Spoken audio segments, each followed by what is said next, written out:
শ্ৰোতাসকল এক বিশেষ শেহতীয়া খবৰ হেয়া হ'ল জুবিন গাৰ্গৰ মৃত্যুত তিনিদিনীয়া ৰাজ্যিক শোক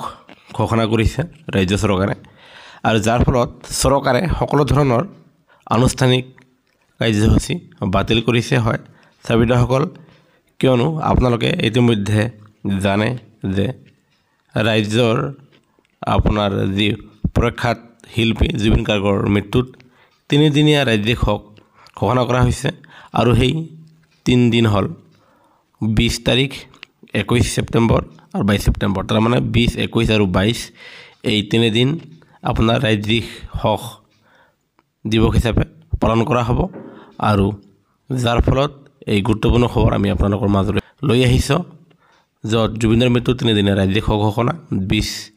ছেপ্টেম্বৰ 21 ছেপ্টেম্বৰ আৰু 22 ছেপ্টেম্বৰলৈকে যাৰ ফলত চৰকাৰৰ সকলো ধৰণৰ সাংস্কৃতিক কাৰ্যসূচী বাতিল কৰা হৈছে আৰু পৰৱৰ্তী সকলোবোৰ খবৰ পাবলৈ আমাৰ চেনেলটো নিশ্চয় লাইক এটা দি শ্বেয়াৰ আৰু ছাবস্ক্ৰাইব কৰিব নাপাহৰিব।